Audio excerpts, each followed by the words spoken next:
Melissa, Sarah, what are we reading today? we're reading The Listeners by Jordan Tannahill. I'm listening.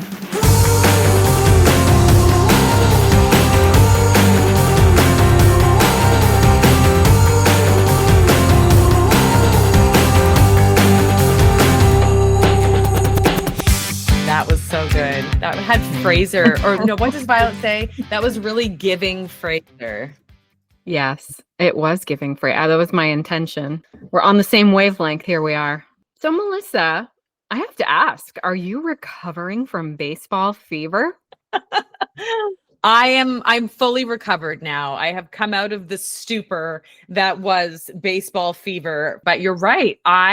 In the final days, I'm talking like final days, games 5, 6, 7, I caught baseball fever for the first time since 1993 because the Blue Jays had made it so far in the World Series. And it was huge, like across Canada. This was very big news. Was this on your radar at all? It was on my radar, mostly through social media. Of course, I have a lot of Newfoundlanders in particular and people from across Canada on my Facebook feed. And so I kept seeing things about the Blue Jays. And, I had no idea who was playing and who was at what stage in the World Series. But it became obvious as the days went on that the Blue Jays were really they were going far. And even though I really wasn't paying very close attention, I'm not a sports fan or a baseball fan in general, and maybe because I live in New England, this is a bit of a sacrilegious for me to say, but I just hope both teams had fun. But from all of my Canadian family and friends, a lot of whom are Blue Jays fans, I was rooting for them too. Oh, absolutely. And it is quite funny to me that it was so unifying for Canadians because there was literally one single Canadian on the entire roster of the Blue Jays. This was not representative of any kind of Canadian skill level in baseball at all. This is purely commercial, purely like a corporate capitalist venture, nothing to do with athleticism of Canadians anyway. Although God bless Vladdy, he's Canadian. There's only 2 Canadians of either team. There was one dual citizen on the Dodgers. Close to my heart. So in a way, Canadians won anyway because of that one player who had dual citizenship. Yeah, in the most Canadian way, just by default and a partial win. But I'm with you. I mean, I'm a fair weather fan other than the English Premier League, which is the soccer league in the UK that is on, well, not in the UK, I guess, in England, that is on TV just constantly at my house because my family, they're fanatical about it. But I don't really have a favorite team. I don't have merch for the Maple Leafs or anything like that in my house. But I'm just kind of the type of person who likes to root for an underdog. I would call it maybe the Mighty Duck factor. Very formative film in our youth. Yes, absolutely. We grew up on those sporting feel-good stories like Rudy, the Mighty Ducks, Angels in the Outfield. I would even venture to say Cool Runnings. We could fit 100%. Into that category. So I just want to come to real life sports when the dramatic music is playing, third act, someone's going to hit a home run and save their dying grandparent or something. That's my take on sports. But Tom always says, he's sports are just reality TV shows. You're really just following characters in a way. And they just happen to be playing a game. That's what the story is built around. Yeah, so it's soap operas for primarily male audiences. Well, as someone who grew up in New England, currently lives in New England, certainly there was a long period of time where New England sports in particular, really your Boston team. So your Boston Red Sox, your Boston Bruins, and then of course the somewhat maligned Patriots.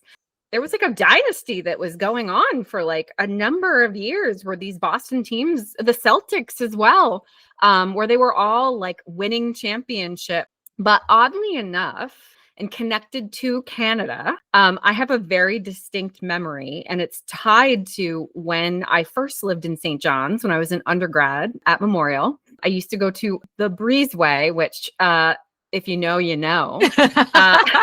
And if you know, you don't remember. Yeah, it's true. And it's probably for the best. But it was World Series time, and the Boston Red Sox were in the World Series. They had not won in like 89 years. Don't yell at me if I don't have the numbers right, because again, I'm not a big fan. But as someone who is, from the Boston states and living in St. John's, and the fact that they were even in the World Series at all was like a super big deal. And I had a friend that was visiting from my home in Connecticut, and it was Halloween. So we were getting ready for Mardi Gras downtown. So lots of drinking happening.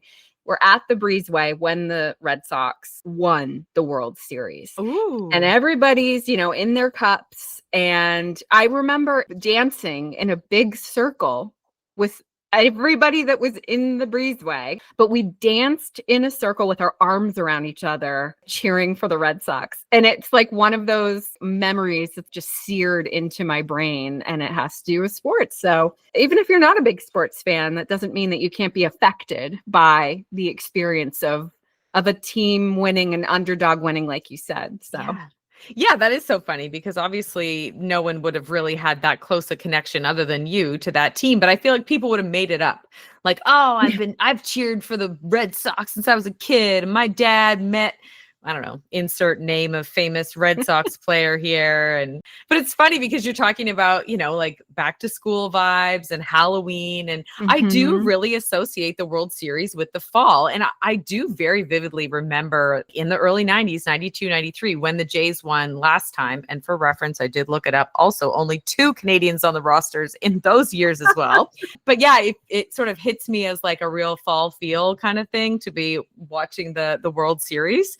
But I have another like fall tradition that has like been bubbling to the fore for me this year. And I think it's largely to do with this podcast. Oh. I'm really identifying patterns in my reading that I never knew about.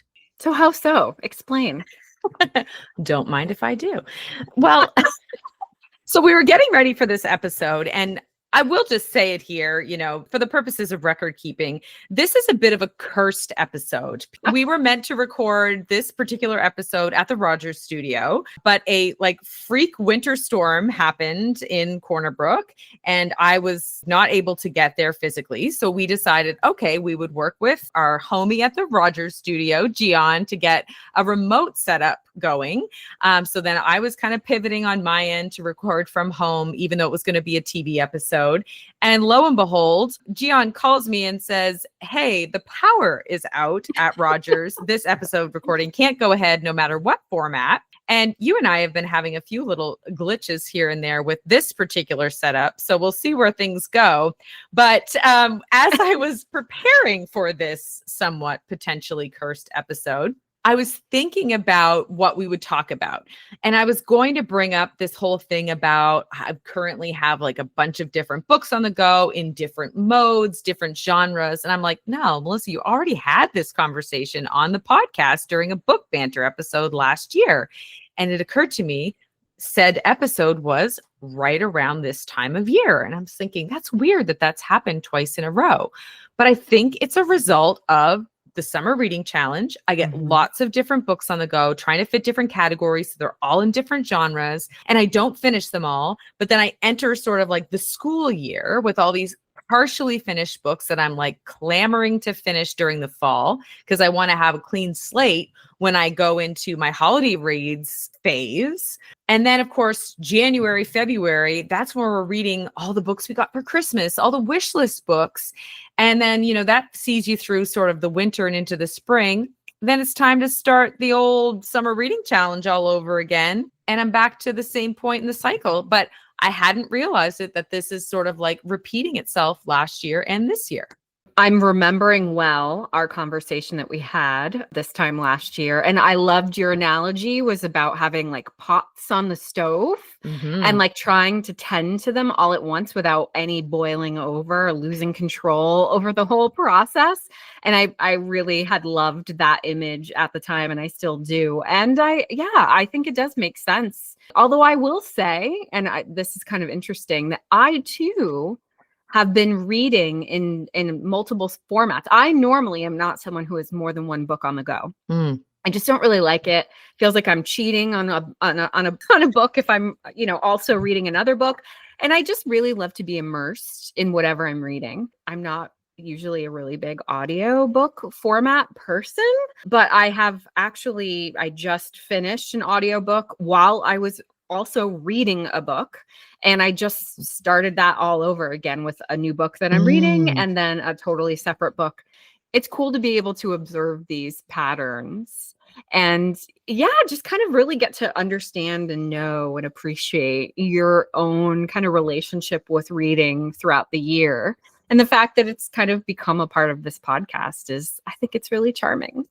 Oh, me too. Yeah. And I'm sure we'll get into this more like in our year-end episodes too. But my whole resolution at the beginning of the year about how I wasn't going to spend money. I mean, I wasn't going to spend too much money. That has totally factored into my reading. That's been like there'll be a whole report on that with an executive summary to be released. Have a spreadsheet. I'm excited that you're getting into audiobooks a bit more. And it's funny because I see them as two very different areas. Like I pretty much always have two books on the go, but one is audio and one is a physical hard copy. I just see them as two really different experiences or different endeavors. I do them at different times. You do, but then you also, if I'm recalling correctly, you also have this kind of habit that you've developed where you will kind of do a simultaneous listen and read with the same book. And that gives you a whole different experience in kind of consuming a book.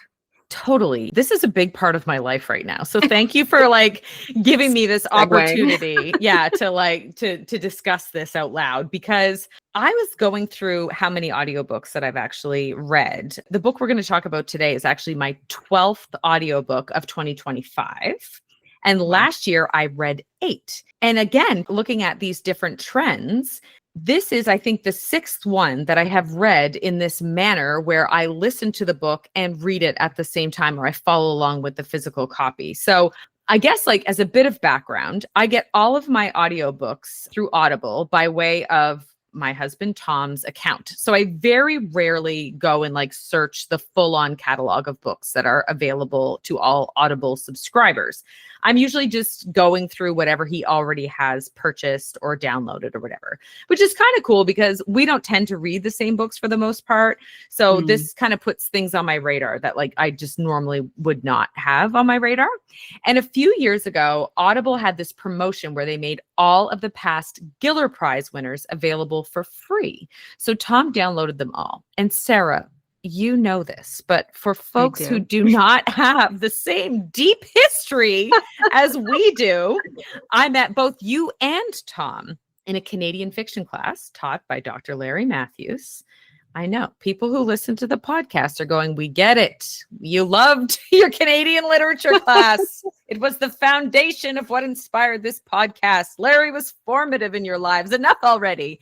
But it cannot be overstated because that class was huge for us in so many ways. So Larry Matthews, knowing that there's just far too many brilliant pieces of Canadian fiction, how does one select what titles they'll put on the syllabus? He narrowed them down by only choosing books that had recently, at that time, been awarded either the Governor General's Award for Fiction or the Giller Prize. And for whatever reason, I really zoned in on the Giller Prize winners. When Tom and I got married in 2010, I bought him a copy of every single Giller Prize winner to that point. And it started in 1994. That would be the year after the Jays last won the World Series. Nice callback. And since then, I've bought him a copy of every subsequent winner as a Christmas gift. So while I have bought those books, I have not necessarily read those books. But last spring, when we ended up taking 1 million trips to and from St. John's, which round trips like 14 hours of driving, I realized I had all of these Giller Prize winners on Audible and all of these Giller Prize winners as physical books on our shelf. So bringing these two things together, I started playing the Audible version as audio on the drive while I was following along in the book. It has been like so transformative in terms of reading books that I would not normally read, keeping my attention, just consuming far more works than I normally would have, and stuff I don't necessarily think that I would have even enjoyed in the same way. Like Us Mm. Conductors by Shawn Michaels and Barney's version by Mordecai Richler. I think I probably would abandon them both, but I just locked into those and really loved them both. So why don't you think you would have finished them if you were only reading them? Same book, same story. Yeah, I know it is weird. And it's like hard to, I'm not trying to explain it like it's some sort of existential experience or But something, but maybe it is. maybe it is. I wouldn't underestimate it. But it is a weird, like, mental state that I can kind of enter into. It just feels like my attention span gets like turbo boosted because it's being delivered to my brain in two ways. So it just keeps my focus and I don't get distracted as easily. And I've discovered, like, if I put that on like the 1.7 speed, it's exactly as fast as I would read in my mind. But it's like this weird accountability that I can't stop reading because the audio reader is going to continue reading. And usually, because the space in which I'm doing this is as the passenger in the vehicle and Tom is driving, I can't be like rewinding and pausing, and he wants to keep moving in this story. And let's face it, I'm keeping up to him. It is not the other way around. He's like, Yeah, this 'cause is slow at 1.7. I was gonna say, doesn't he usually do like, I don't know, like whatever the faster speed is? Yeah, I don't We know how he talked does about it. this. So like he's just, dawdling along with me at 1.7. So I can't start pausing too much or anything.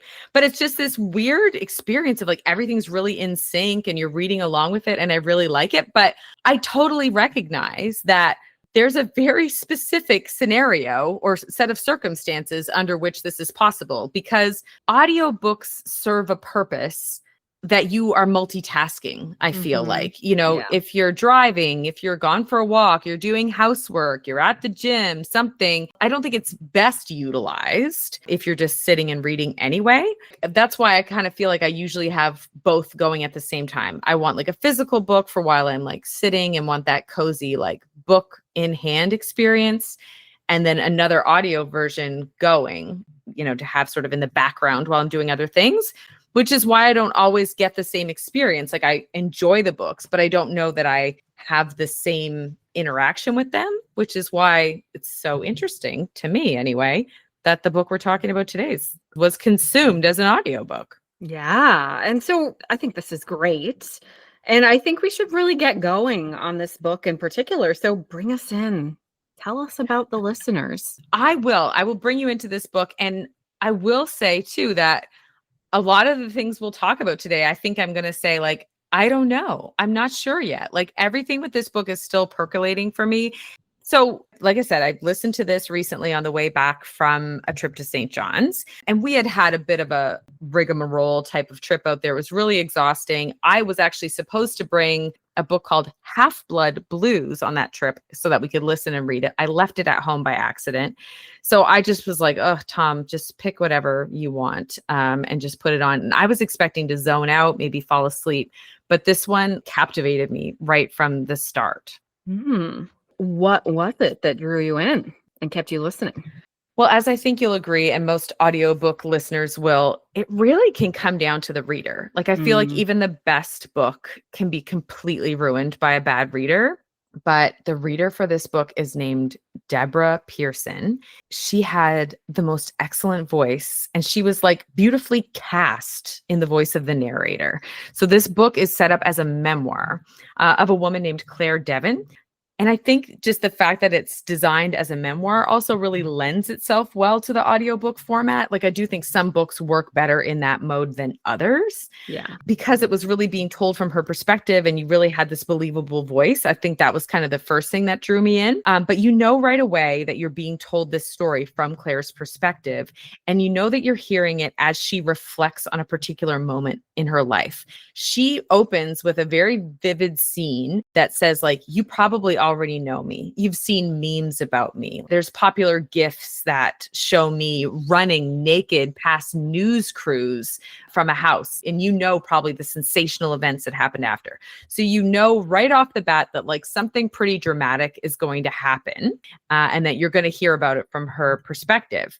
So basically, this moment in her life that she's reflecting on in this I guess you could call it like a pseudo memoir or something, starts when Claire begins hearing a humming sound that she had never heard before. So she lives with her husband, Paul, and her daughter, Ashley, and she suddenly hears this humming sound and they don't hear it. And she becomes obsessed with the hum. She hears it constantly, but it also causes her to have like headaches and nosebleeds.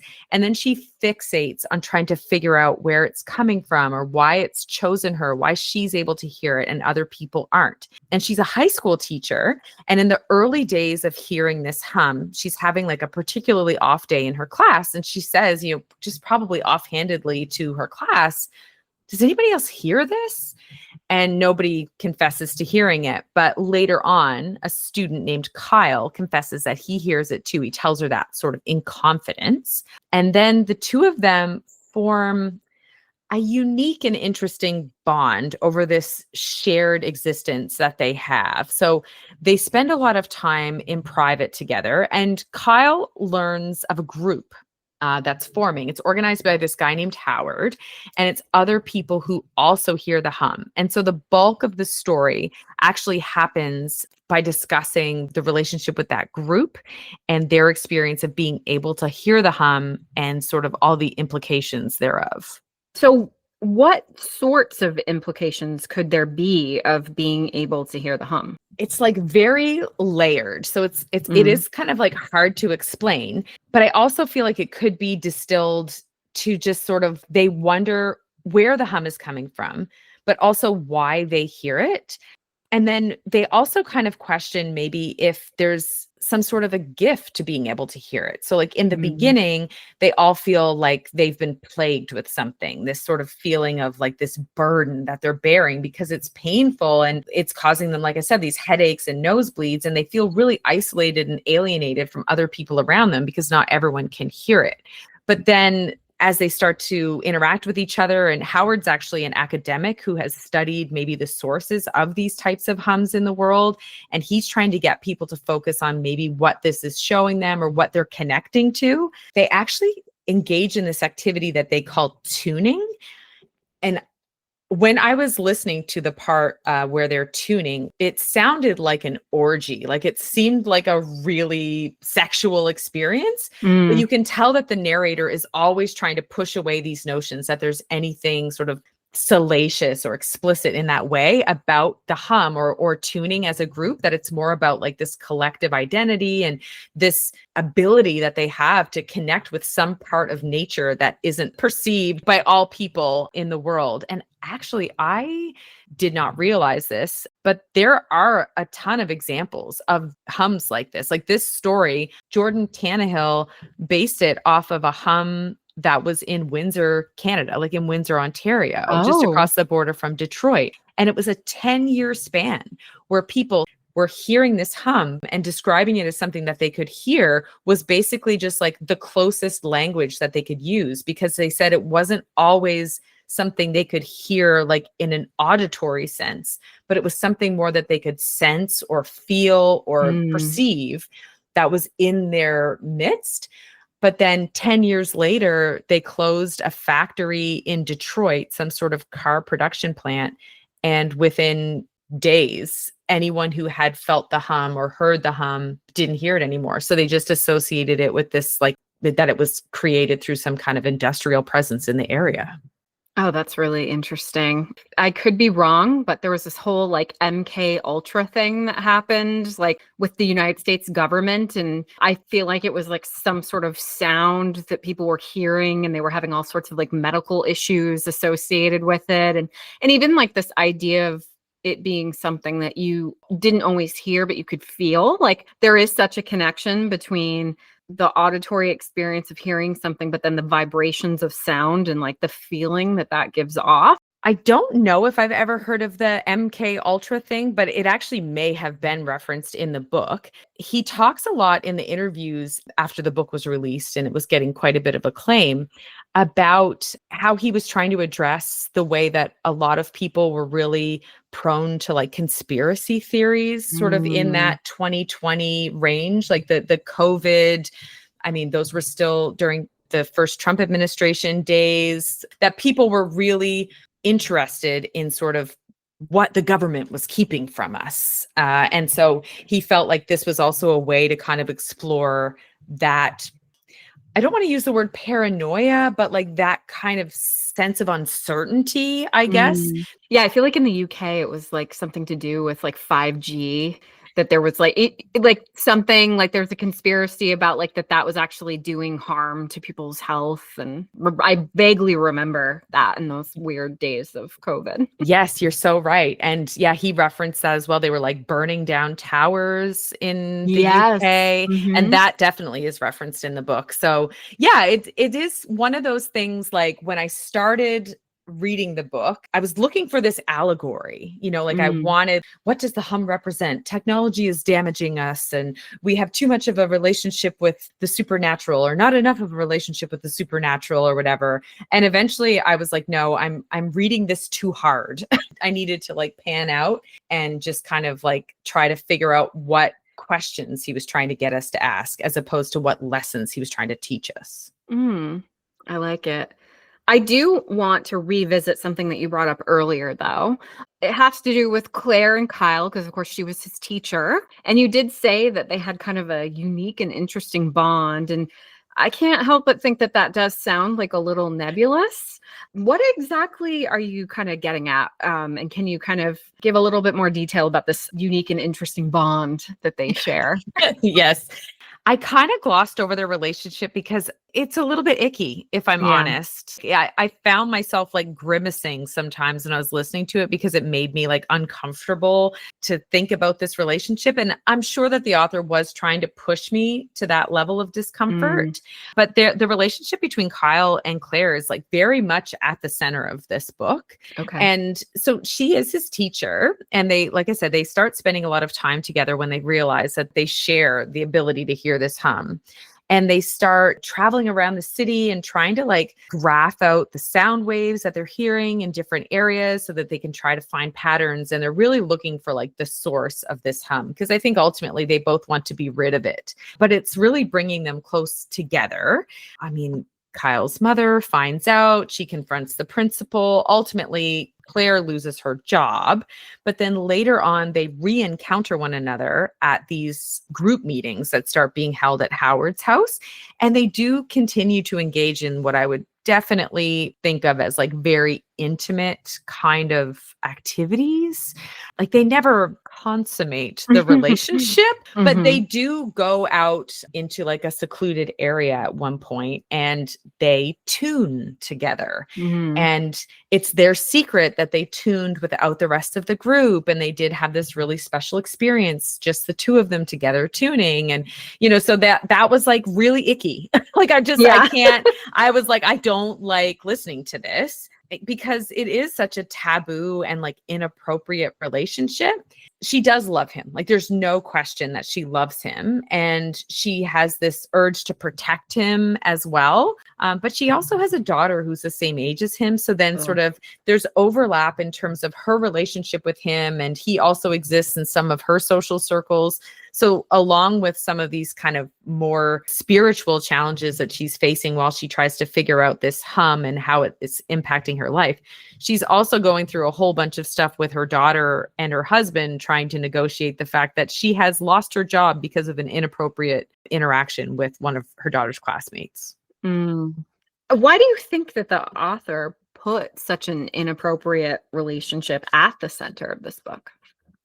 Yeah, I still don't fully know. I think he probably is trying to really encourage us to question what our limits are. That's kind of where I landed with it. It's like, what are we willing to believe? And, why are we not willing to believe the things that we don't believe? And so this is, I think, one of those types of limits that we're very clear on. This is a transgression that we don't feel comfortable with. And I think in order for him to really get at this idea of limitations and where our boundaries are, he had to go really far into sort of content that people are uncomfortable with to really kind of emphasize it. I might just do a little passage. I think that I'd love to hear one. Yeah. So this is a segment from pretty much the middle of the book. And I'm going to start reading at the beginning of Chapter 9, and it's about almost 2 pages. Her husband's name is Paul. Paul didn't move out right away. The three of us lived as strangers in the same house for another 4 excruciating months. I lost the hearing with the school board.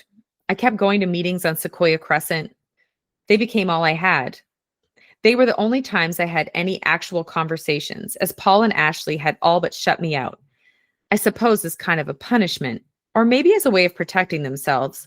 Looking back, I realize our dynamic had become a catch-22.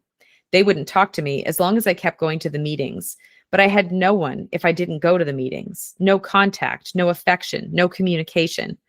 Paul and I had tried never to go to bed angry with one another in all of our years of marriage. And so for us to now be living in a perpetual war zone of passive aggression felt like uncharted territory. We communicated through empty milk cartons left on the countertop, or by the intensity with which a drawer was shut. Even the sound of Paul urinating in the bathroom down the hall could feel like a rebuke aimed at me. Initially, I went to the meetings once a week on Monday evenings, then twice a week on Mondays and Thursdays, and then eventually we began meeting on Saturday afternoons as well.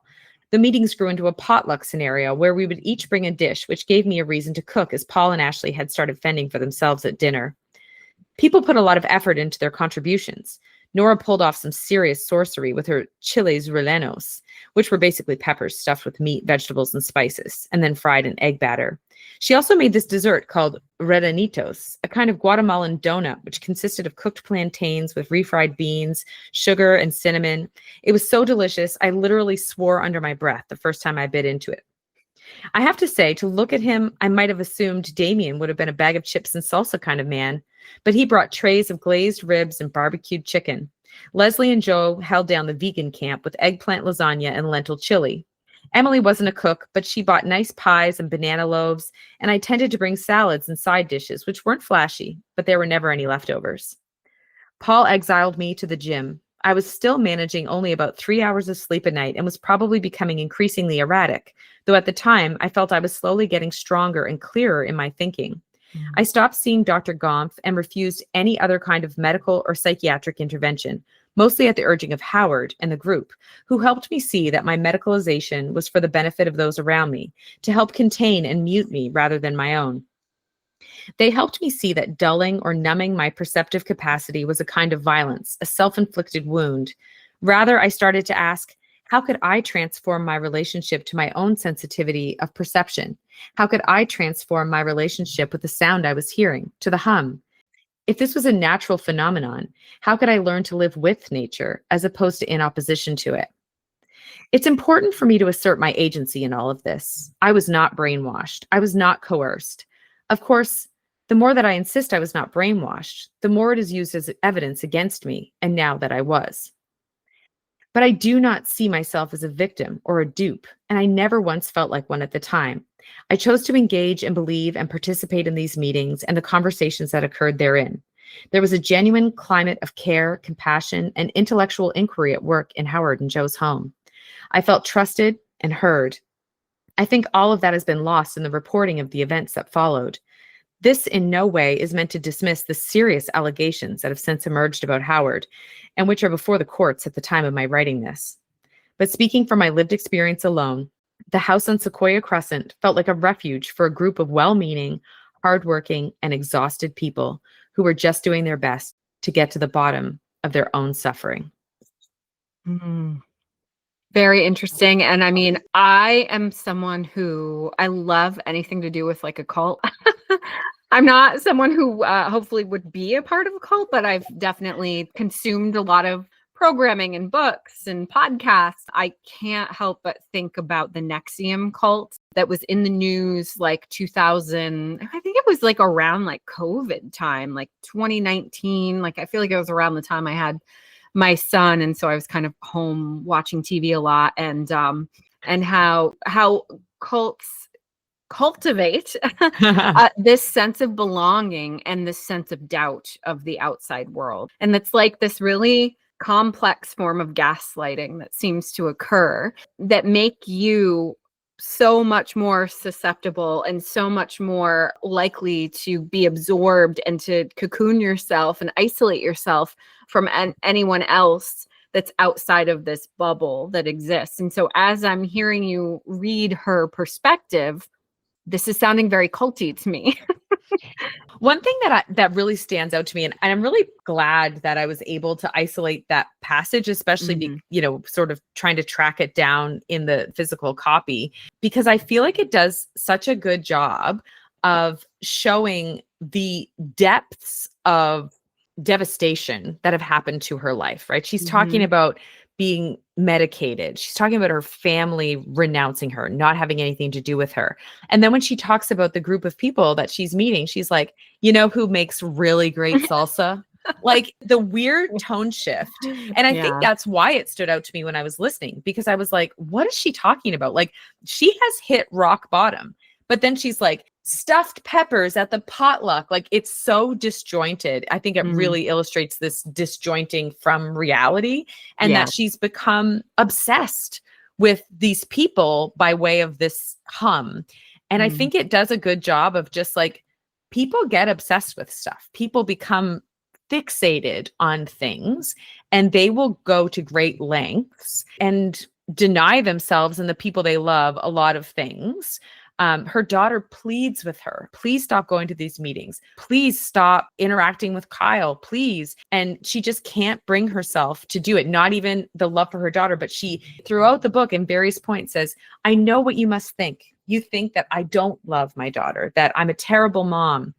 But you have to know, I would have done anything for her. I would have crawled through the desert. Like all these really, she says all these like super extreme things that she would do. She's just emphatic about it. And then her daughter asks her to stop going to the meetings, and she's like, no. I think too, what's notable, even just from what you read, is her talking about the lack of sleep that she's getting. And I think like with people who are having like sensory experiences, or they're denying themselves or being denied of something that's so crucial to your mental health, like sleep or food or all of these things that can kind of warp your sense of reality. And that to then be with a group of people who are all kind of experiencing the same thing would be a comfort that you couldn't give up, because it's becoming attached to your identity. Oh, I love that. You're so right. She forgets how to be herself. And she's losing touch with reality and with herself and who she is. It's so culty. It is. It's giving culty. It's, as maybe Violet would say. So do you find yourself like disbelieving Claire and what she's sharing with you? Yes. And more so, even more so upon reflection. I don't know. I feel like maybe we're trained as readers as like, you go for trust first, right? Like it's your instinct to trust the narrator. Yeah. And she's always trying to remind you, like, I know I sound brainwashed, right? Which gives her this like lucidity. You're like, oh, okay, well, she recognizes this. She has the ability to distinguish. But the more that I think about it, and obviously I really distrusted her, and I felt uncomfortable with her judgment in terms of her behavior with Kyle. So I did have a lot of moments where I really just thought to myself, she doesn't know what she's doing, but you're trying to be sympathetic to her in that place. And, you know, like I said, it is this story of extremes, right? In order to help you like figure out where your boundaries are. And honestly, if you were in this situation where you could just hear this drone of a sound and it was just prohibiting you from having any clarity, yeah, you probably would be pushed to do some things that most people wouldn't really respect or think of as appropriate. And then this idea of Howard as this leader and this academic and this person who's providing people with answers to this question that's kind of plaguing them and this auditory experience that's plaguing them. I could see how that would be intoxicating, right? Or that would be something that would draw someone in, because I think sometimes when you get to a place where you feel desperate and then somebody is showing up and giving you feelings of acceptance or being able to explain, oh, well, this is why this is happening, and it's actually a gift. You're viewing it the wrong way, and look at what this is giving you. Can you kind of speak on Howard a little bit more? And the fact that she even in that quote references, like, you know, I know there were some like troubling things that came up and accusations, and I'm like, classic cult leader. And it always goes back to sex, man. Or in this case, tuning, which is better than sex, apparently. It does sound kind of I'd be open to it. In terms of limitations, that's not where my boundary lies. Um, but well, one thing that Howard brings to the table as far as a cult leader goes, but not only does he really validate everyone, but he also gives it this scientific bent, right? So some folks who are initially in the group renounce the whole thing right away because they're like, no, we just want to know what it is. Like, point to the factory or point to the whatever it is that's causing it so that we can just shut it down. We just want to turn it off. But he has this whole theory that he's been working through for however many decades that's about lightning hitting the earth, and then it brings all that energy, but the earth can't rid itself of that energy. And so where it gets captured and how it gets re-emitted into the atmosphere or whatever, and then some people have the ability to perceive it. But it's this very scientific basis. But then it becomes revealed later on, too, that he used to be the dean of something or other at Virginia Tech, but he got removed from that position. And the daughter, Ashley, says, like, Mom, listen to yourself. Tenured professors and deans do not lose their jobs over nothing, because Claire keeps saying, like, you don't understand. He was misunderstood. Then, you know, some things come out about a relationship that he had with a student at that time as well. Again, like you said, you called it. You called Howard. It all comes back to sex. He is able to bring them in this group. Of course, the book opens with the reference of her, you know, running out of a house, and the TV cameras are there and everything. So basically what happens is they've sort of holed up at Howard's house, and people who love the people inside that building who have become part of this group of listeners, they are trying to get them to come out of the building. Of course, Kyle is a minor as well. He's under 18. So this could be another reason to answer your earlier question, like involving someone who's under 18 into the scenario does give another layer of sort of drama to the story. And as a device, it allows him to then bring in law enforcement in a way that wouldn't necessarily make sense, right? If they were all just consensual adults in this house. Then there is sort of a violent altercation that happens. And it's all sort of prompted by her sprinting out of the house completely nude, and they get it all on video, and she becomes a meme, which is, again, kind of a funny, like the same juxtaposition of like, it's really, really serious, but they make good salsa, right? Like it's really, really serious, but I became a meme. That weird kind of tone shift. So yeah, Howard definitely, you know, pseudoscientist, but bringing all these people together. And I think it's true. I think we can believe that they love the way that they feel when they're together. I think if you were to ask them, the problem is with the other people, not with them. What they're doing is sacred and good, but the way that other people understand it and the way that other people are trying to interfere with it, that's where the real problem is. Well, this is fascinating. And if you're ready, Melissa, I feel like this is the perfect time to ask the question that we always ask. Is The Listeners by Jordan Tannahill a could read, a should read, or a must read? I would say that The Listeners by Jordan Tannahill is a should read. Now, we are due for a must read. I think we've had a string of solid should reads, but I need to say that initially I was prepared to come in with a could read for this book. Yeah, there was too much ick from, I didn't like the Claire and Kyle thing. Yeah. And there was a lot of me going like, I don't know. I don't really know. And I didn't like how I felt like kind of unsettled at the end. But then I listened to a lot of stuff about the book. I listened to interviews with Jordan Tannahill.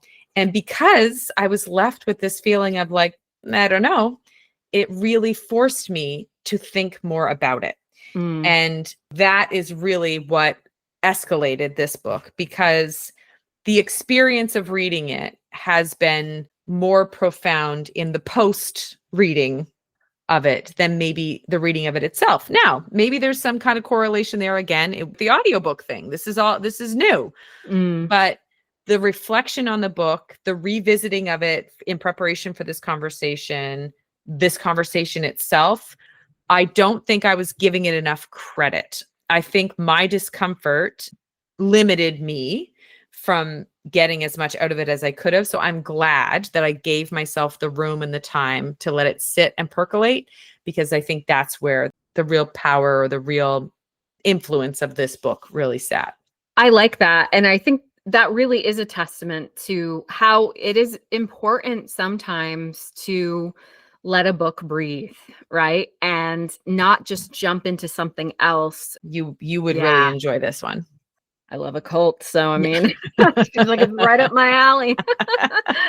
I'm glad that this conversation seems to be drawing to an end, because it means that our cursed episode may have actually come to fruition, and we made it through. No power outages, no internet outages that we're aware of yet. You know, the only thing that could make it truly cursed is that after the recording stops and you do your re-listen, if there's a persistent hum in the background.